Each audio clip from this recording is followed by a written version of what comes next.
Okay, so we have Professor Madhu Khanna with us, and she is one of the greatest scholars on tantric studies on Sri Vidya, and she has done a PhD from Oxford University. People are aware of his work on Sri Yantra, and she traces back the origin of Sri Yantra and Sri Vidya from Kashmir itself. She has a lot of work she has done in Bengal also, and I would like to hear from her some of the early concepts, how she got into this Sri Vidya studies. And it was way back in the 80s when she was doing her PhD. Now everyone knows about Sri Yantra a little bit on a superficial level, but that point in time it was impossible to conceive that someone would be able to do such kind of studies and PhD from premier university, mainstream Oxford University. So ma'am, over to you. Well, thank you for inviting me to literally explore my earlier life, academic life. Well, I have a. I don't think I can give you a very logical answer how I actually came upon Tantra. Mm-hmm. I personally feel that people who are into tantric studies, they do not pick out, they do not choose Tantra. Tantra chooses them in one way or the other. Some circumstances lead you to a certain time and space in life that the future begins to unfold. And that's what happened to me. I got a scholarship to write popular books on Tantra. And I was based in London for nearly 3 years, where I wrote 2 books. One I co-authored with Ajit Mukherjee, titled The Tantric Way. The second was my own book on Yantra, the Tantric Symbol of Cosmic Unity. Yep.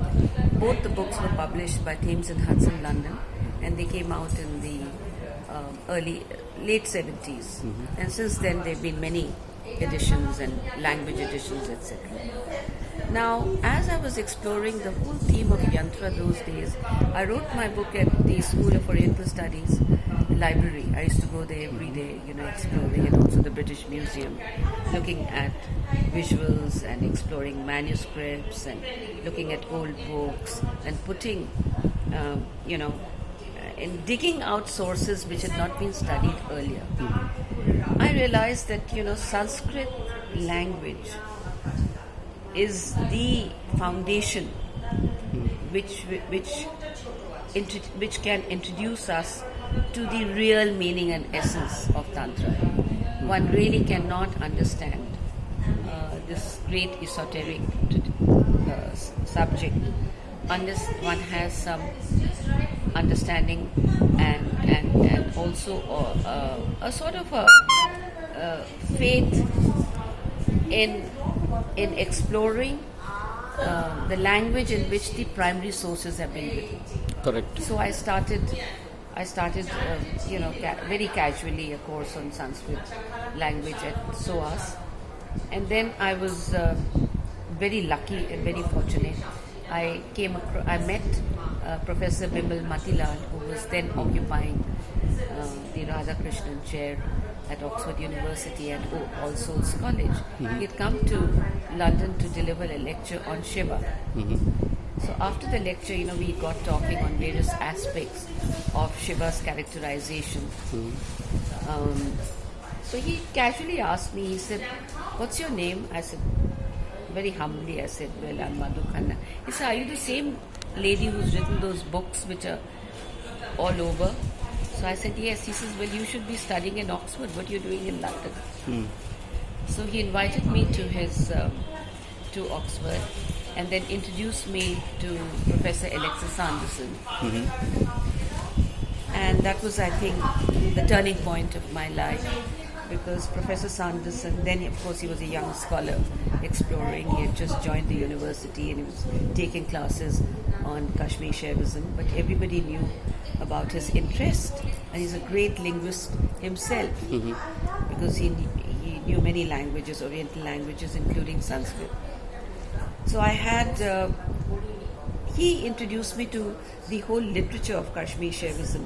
And Kashmir, of course, I knew it as a beautiful geoscape, but I didn't know until then what a great fount of knowledge Kashmir has been for the whole world, not just for the tantras, but Kashmirian philosophy, but also literature, different kinds of literature. Yes.